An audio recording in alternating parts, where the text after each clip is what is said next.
Hola, hola, bienvenidos a una nueva semana de Cuentos de Libertad. Y sé que me he demorado un poco en traer el cuento de esta semana, pero quería mejorar en ciertas cosas y hacer ciertas cosas de manera diferente, que a lo mejor se den cuenta o a lo mejor no, pero yo tenía ganas de que esto mejorara. Entonces, en esta nueva temporada vamos a tener algunos, más que cuentos, digamos anécdotas.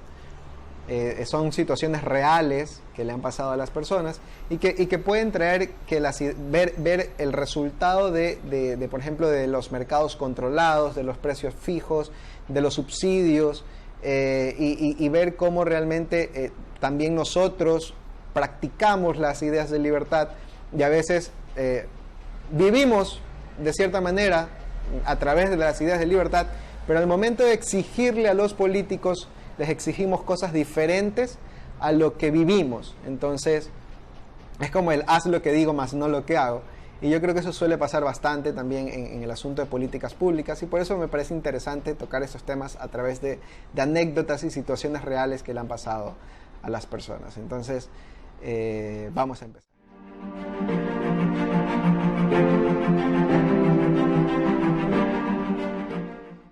El hipocondríaco, por Agustín Rato. Transcurría el año 2001 y hace un año que la banda de los 200 de Mortadela habíamos terminado el secundario en San Antonio de Areco y nos habíamos venido a vivir a la capital federal, con el objetivo de comenzar los estudios universitarios y encontrar nuestro primer empleo. En aquella época, los Mortadela no teníamos un peso. Solo comíamos arroz y juntábamos las monedas para la cerveza. No podíamos ir al cine ni al teatro y nos resultaba imposible pagar una cancha de fútbol 5. Nuestra única forma de esparcimiento consistía en juntarnos a jugar el truco, la escoba de 15, el pinche, la conga o el ajedrez. Eso o tomar mate. Toda actividad debía ser gratuita, pero eso no nos impedía divertirnos. Un día, el Pifa, uno de los miembros de los Mortadela, se sintió mal, así que fue a la guardia del hospital italiano. Ahí descubrió que como tenía obra social, atenderse no tenía ningún costo. A partir de ese hallazgo, cualquier resaca o indicio de fiebre se volvió una excusa para que nuestro amigo fuese al hospital a recibir un diagnóstico. Muy pronto, la costumbre se tornó hábito y el Pifa se convirtió en un hipocondríaco profesional. En una misma semana llegó a ir a la guardia lunes, martes y miércoles, aduciendo estar volando en fiebre, aunque después los resultados siempre arrojaban lo contrario. Cada vez que recordamos esta historia, los 200 de Mortadela no logramos comprender cómo el personal de seguridad jamás nos expulsó del hospital. El hipocondríaco siempre iba acompañado por otros dos Mortadelas que, al principio, nos dejábamos ver serios y preocupados. Después, cuando lo veíamos salir de la guardia con una sonrisa que le ocupaba la cara, largábamos la carcajada. Con los brazos extendidos y las piernas flexionadas, el Pifa siempre nos mostraba las palmas de las manos y gritaba emocionado que la doctora le había dicho que no tenía nada.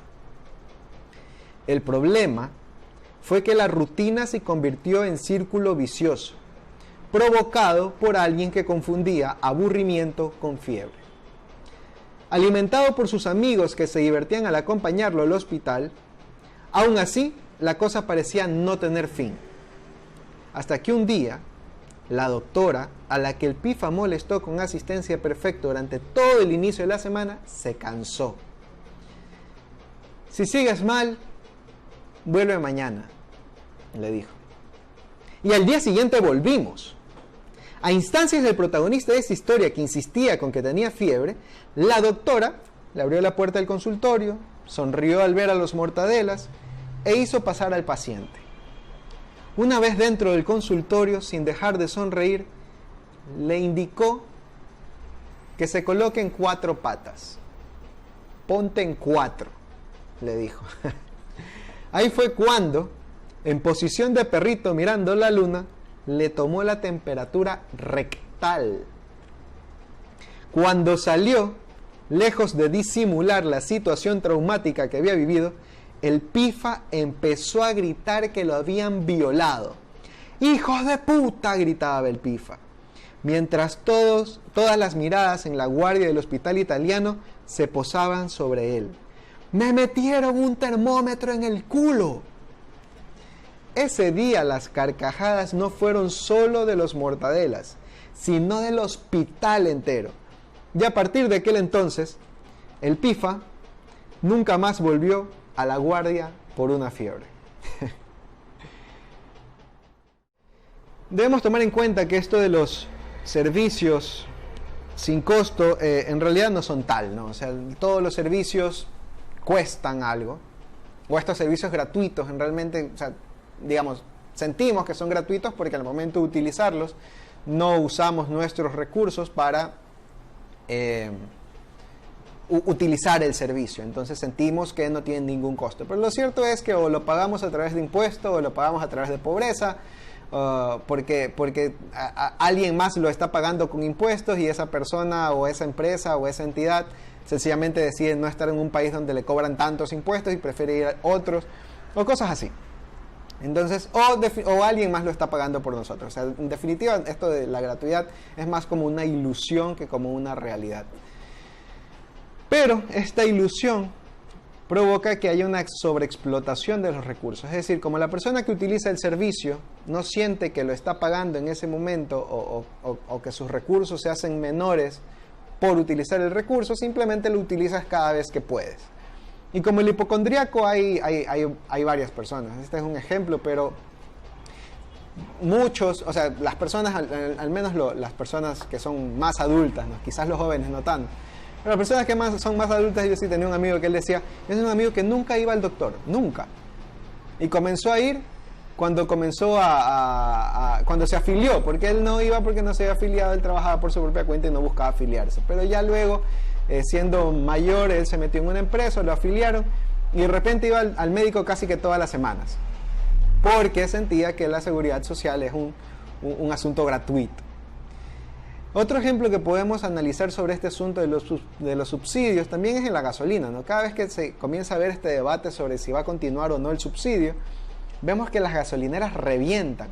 O sea, ahí hay de que realmente la gente está queriendo tener mucha más gasolina para poder obtener el máximo beneficio posible, aunque se le acabe en una semana, igual no importa, rellenan el tanque mientras dure el subsidio porque quieren maximizar el beneficio, que no es algo que esté mal, solamente que debemos tomar en cuenta de que estamos dándole el subsidio a personas que realmente no es que no podrían pagar algo más, sencillamente son personas que quieren sobreexplotar el recurso y obtener el máximo beneficio del precio subsidiado.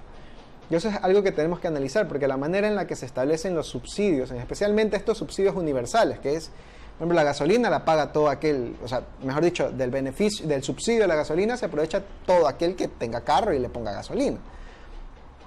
Del subsidio a la educación también es global, y asimismo a la salud y todos estos subsidios que son universales. Entonces debemos replantearnos y repensar el sistema. ¿Qué es lo que queremos para que sirvan los subsidios? O sea, ¿queremos que los subsidios ayuden realmente a quienes más lo necesitan o no?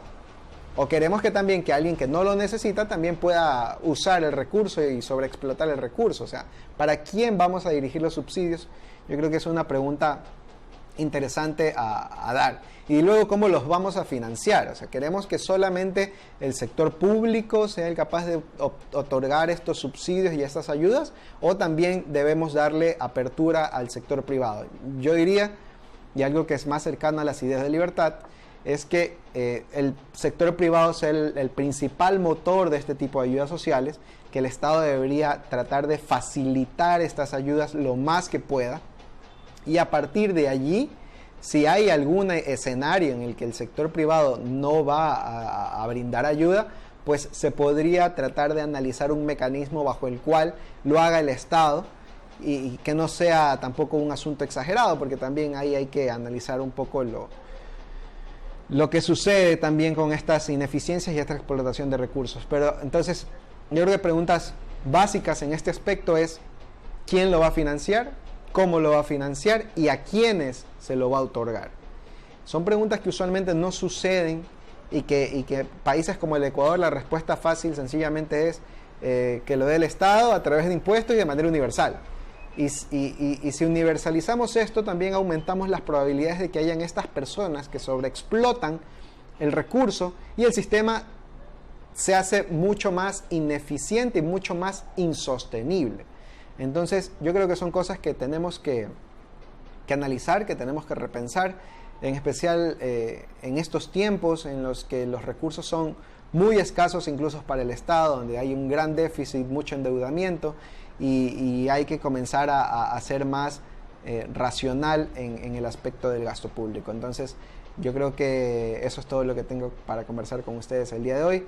Y si están siendo como Pifa, mucho cuidado. Hay que tratar de ser un poco menos hipocondríacos y debatir, ya saben, como siempre este tema y muchos otros, como todos los demás en los Cuentos de Libertad, mejor dicho, quedan dispuestos a debate y seguimos conversando en las redes sociales.